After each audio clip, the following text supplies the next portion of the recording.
one thing we're going to talk about today is the sleet, the freezing rain, the ice, and the snow. Are you going to get it? And if you're not going to get it, what can you expect if you're seeing all this rain?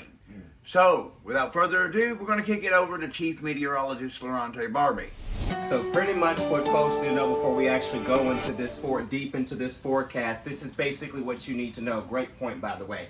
Power outages. Our main power outages are going to stay towards our northwestern tier. Okay, so that extends all of parts of northwestern Tennessee, even into parts of some of the western Kentucky areas, and that even expands all the way out there towards Memphis as well.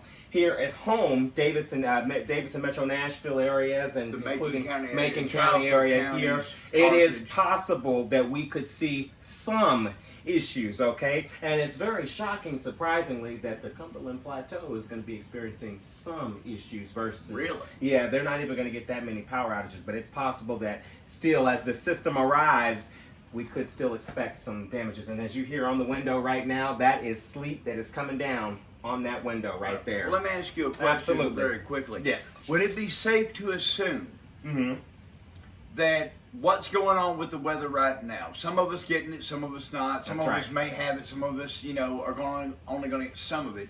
Would it be safe to assume that it would be best for everyone, regardless of what you're experiencing, be it rain, freezing rain, sleet, ice, snow, whatever, everybody should always remain weather aware? Exactly. No matter if it's winter weather, severe weather, that's what we're here for. You are supposed to rely on us. It is our job to keep you safe, informed, and connected at all given moments. So yes, always, always, no matter if it's sunshine, because still, when the sunshine is out, you never know, a storm, especially in the summer and the spring too. Yeah, well, you get sunshine and those warm temperatures in the summertime, that's just a breeding ground for thunderstorms and tornadoes. That's right. All right, so now we're going to, yeah, go ahead. I know you want to say something real quick. Before we get too far in depth in this, I need to stress this very much. If you have the resources, kerosene heaters, fuel-fed lanterns, batteries, radios, blankets, canned goods, whatever you can do, just in case, it's always good to be prepared.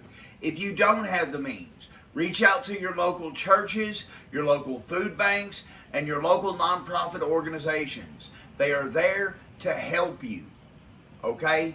People in the past, I'm going to say how many because I don't know, but I do know there have been documented cases of people in the past freezing to death in their homes because they were not weather aware and did not take the proper steps.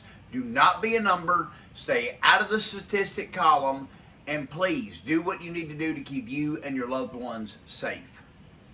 All right, you heard it for him. All right, let's talk weather-wise about what's going on right now. Of course, we're still going to be dealing with a Storm 12 alert. That is the main key.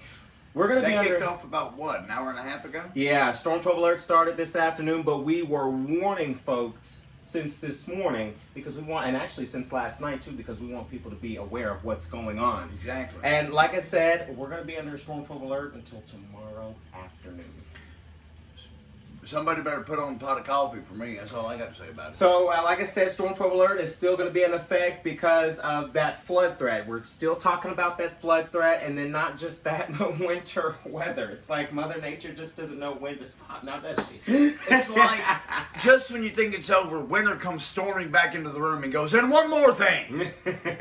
So, for the area this afternoon, most of the area will have rain. And it will be heavy at point times. If you listen carefully, you can hear the rain coming back there on the window back there. So it's still coming down. Persistent heavy downpours may lead to some localized flooding. Temperatures will hold steady or drop a couple degrees. For our far eastern Middle Tennessee, we'll have a sharp cool down. Like I said, it's kind of split in half, okay? So if you're in the west, you're dealing with cooler weather right now because that cold front has not made it to the area just yet. If you're in our eastern tier, you're still fairly warm right now in the 50s. You wanted to say something really quickly. Yes, I just wanted to update the people, especially those that happen to be in the Sumner County, Trousdale County, and Macon County areas, and in the Smith County areas that are watching us right now.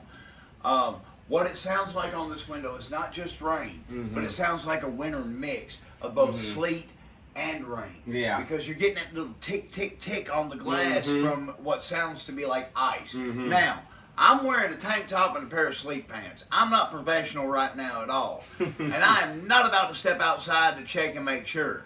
But I'm willing to bet money that I ain't got that that's exactly what's going on. So our far eastern Middle Tennessee will have a sharp cool down from the 50s all the way back into the 30s out there, folks. Well, the northwest of Nashville, freezing rain will fall this afternoon over the southwestern Kentucky and northwest Middle Tennessee areas out there. That transition from rain to freezing rain will gradually push southeastward this evening, and then we'll eventually get into the Nashville area by 11 o'clock tonight. So we're going to be watching that very, very carefully. Where icing does develop, make sure to avoid those travels, as the manager had mentioned to you all ago. Bridges and overpasses will become slick first, as advertised. Over southwest Kentucky, especially be prepared for power outages. Dry. Yeah, Jack. Dry ice, is that what you said? No, black ice. Black ice. Black ice. That's another good point. Especially if you're driving at night too, folks, because you can't see that. You can't see that. And it'll be very slippery and dangerous.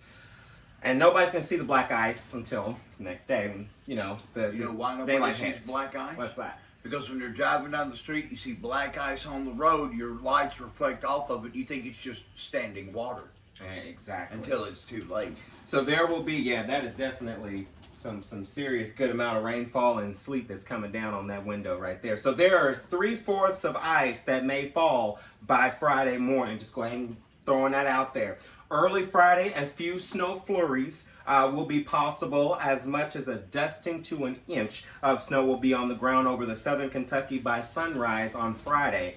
The afternoon will be bitterly cold in the low to mid 30s. Sunshine then will slowly, sunshine will come back and slowly moderate temperatures that will take over this weekend and continue into next week. So with that being said, once we get past this, we're going to slowly get back to normal. We're gonna creep back into normal.